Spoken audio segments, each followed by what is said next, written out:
Muitos de nós que já passamos dos 40, nos lembramos de um tempo em que o Evangelho parecia mais puro. Um tempo em que a graça era vista como um favor imerecido, e não como um passe livre para se interpretar a Bíblia do modo que quiser ou para se viver como quisermos. Eu lembro de quando começamos na fé, e a simples ideia de que alguém pudesse viver no pecado e ainda assim dizer salvo, já soava meio absurda. Naquele tempo nós tínhamos temor, chorávamos pelos nossos pecados. Nós queríamos agradar a Deus mais do que ser agradáveis ao mundo. Os desafios que eram colocados a nós pela igreja, nós abraçávamos com vontade, com sinceridade e com coração. Mas com o tempo, algo mudou.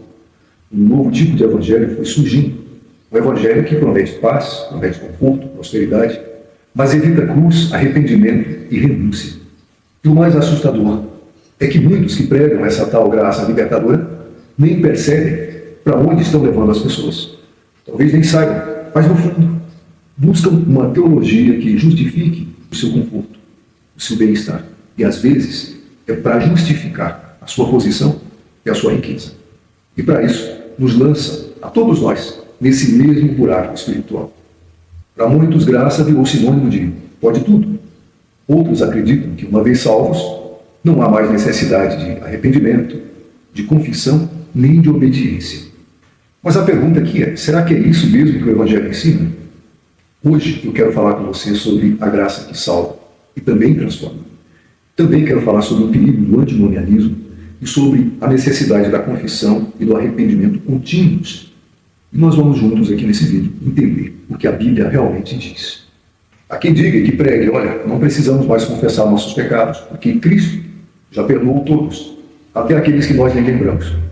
Mas a palavra de Deus não nos ensina isso. Em 1 João, capítulo 1, versículo 9, está escrito, se confessarmos os nossos pecados, Ele é fiel e justo para nos perdoar e nos purificar de toda injustiça. Perceba, se confessarmos, o perdão está ligado à confissão, não à omissão. Aqui alguém pode argumentar, mas e os pecados que eu não me lembro? Como posso confessar? A resposta está também nas Escrituras. Começando no Salmos, número 19, versículo 12, quando Davi ora dizendo, quem pode discernir os próprios erros? Purifica-me dos que lhe são ocultos. Isso nos mostra que até os pecados não lembrados são levados diante de Deus em espírito de confissão e humildade. Inclusive, o cristão verdadeiro não se apoia na memória, mas no coração quebrantado diante de Deus.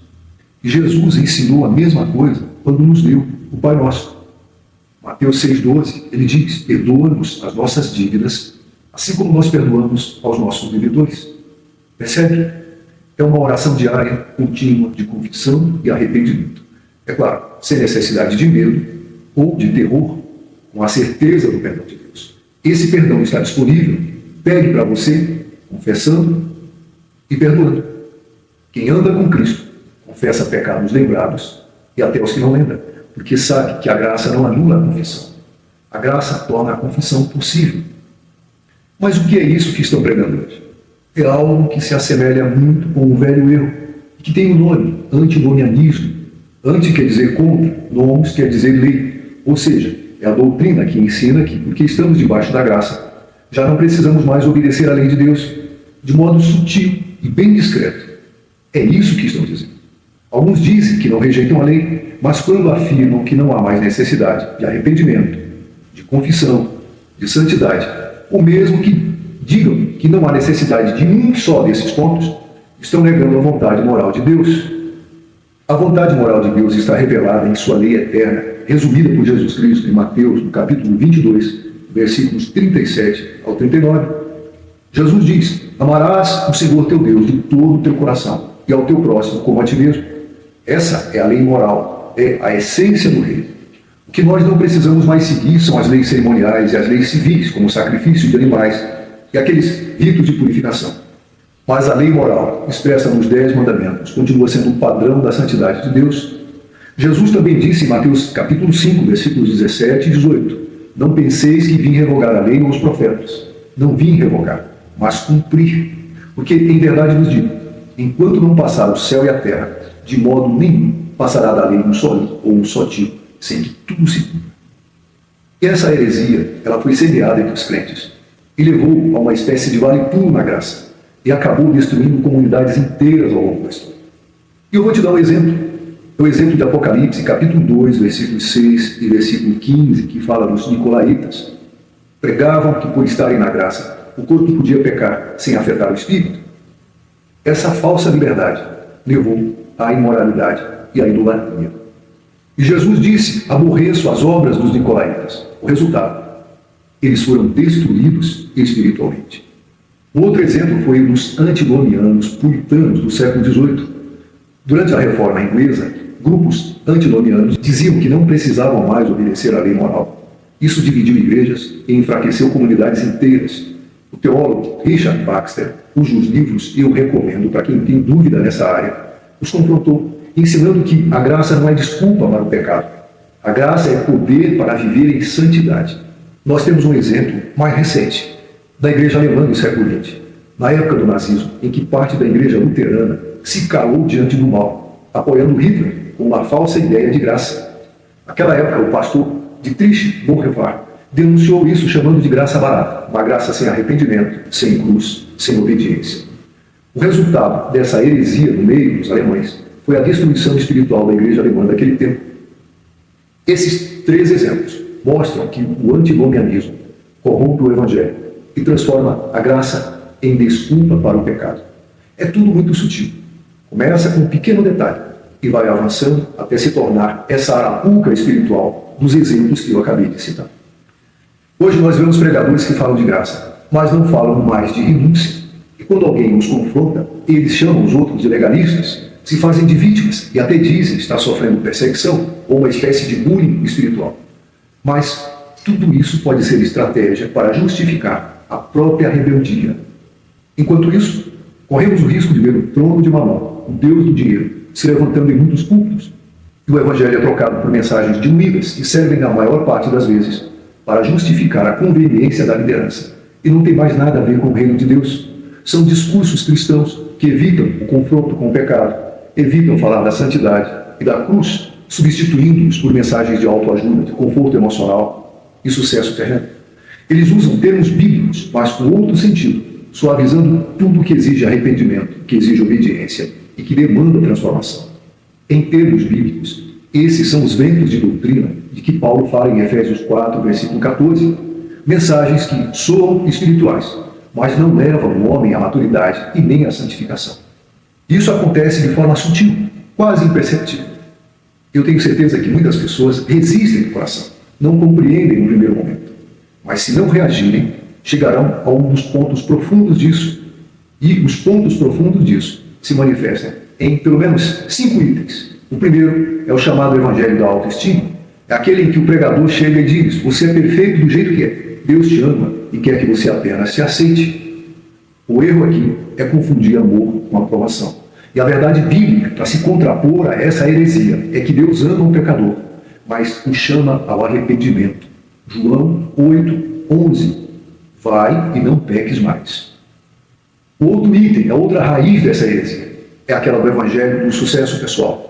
Se você tiver fé, nada vai te faltar. Deus quer te fazer prosperar. O erro aqui é que se reduz a fé a uma ferramenta para conquistar coisas. É ou não é o reino de Mamon? E a verdade bíblica, para se contrapor a essa heresia, é que a fé serve para obedecer e suportar, não apenas conquistar. A base disso está em Hebreus capítulo 11, versículos 36 a 38. O terceiro item é o chamado evangelho da tolerância sem arrependimento. O pregador diz: Deus entende o seu coração, Ele sabe das suas lutas e isso basta. O erro aqui é que essa pregação transforma a graça em desculpa para o pecado.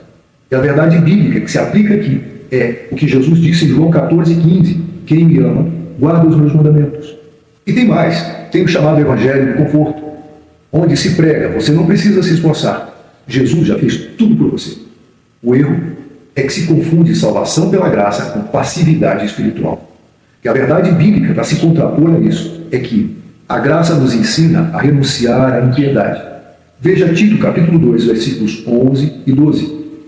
E tem mais um ponto, é o chamado evangelho da autopreservação, em que se diz: não se envolva muito, preserve a sua paz. Deus não quer que você se desgaste nessa coisa de cristianismo. O erro é que isso cria cristãos omissos, incapazes de se sacrificar. E o grande problema disso também é que existe um peso que é colocado em cima de poucos na igreja, enquanto muitos se omitem. Esses poucos carregam um peso que é impossível de se suportar. Acabam se cansando, se ferindo e até ficando magoados com a igreja. E a verdade bíblica que se aplica nisso é: negue-se a si mesmo, tome a sua cruz e siga. Lucas 9, 23. Qual o resultado dessa heresia? Igrejas cheias, com crentes vazios. Igrejas frias e um mundo cada vez mais confuso sobre o que é o verdadeiro evangelho. Arrepender-se não é voltar para trás, é mudar de direção. Jesus não disse: vinde a mim e continuem como estão. Ele disse: vinde a mim todos os que estáis cansados e oprimidos, e eu vos aliviarei. Mateus 11, 28. Mas depois ele acrescentou: tomai sobre vós o meu jugo e aprendei de mim. Ou seja, seguir Jesus implica aprender, obedecer e mudar. A graça que não transforma não é graça, é engano. Davi pecou gravemente, mas quando foi confrontado, ele se quebrou diante de Deus. No Salmo 51 ele clama: cria em mim, ó Deus, um coração puro e renova em mim o espírito reto. Alguém poderia argumentar: mas isso é coisa do Velho Testamento. Pois bem, no Novo Testamento nós temos Pedro, que negou o Mestre 3 vezes, mas depois chorou amargamente e foi restaurado. Esse é o poder da graça verdadeira. Ela não acoberta o pecado, ela cura o pecador. Então, meu irmão ou minha irmã, seja de que igreja você for, seja qual for a pregação que você esteja ouvindo, entenda: a graça é o presente mais precioso que já recebemos, mas ela exige resposta. Porque quem foi alcançado pela graça também foi chamado para andar em novidade de vida. Não se engane, a graça que salva também transforma. E se hoje o Espírito Santo te convence, volta para Deus, confessa, arrepende-te e deixa Ele fazer novo tudo o que se perdeu. E se você concorda com esse vídeo, se você entende que existe verdade no que eu estou falando aqui, e se você ficou em dúvida e está se questionando, me permito orar com você. Fecha seus olhos, vamos fazer uma oração e pedir a Deus que esclareça todo tipo de dúvida e traga você para aquela realidade que o Senhor quer, que o Senhor deseja. Ó Deus, em nome de Jesus, eu te peço que o Senhor traga clareza, resposta, que o Senhor traga esclarecimento, Senhor, e tire toda dúvida do coração dessa pessoa que vê esse vídeo, em nome de Jesus, e que a verdade do Senhor brote no coração dele, a vontade do Senhor, o desejo do Senhor, aquilo que é engano, aquilo que é mentira, aquilo que é fraude espiritual, que seja revelado, que seja compreendido. Em nome de Jesus, é a nossa oração.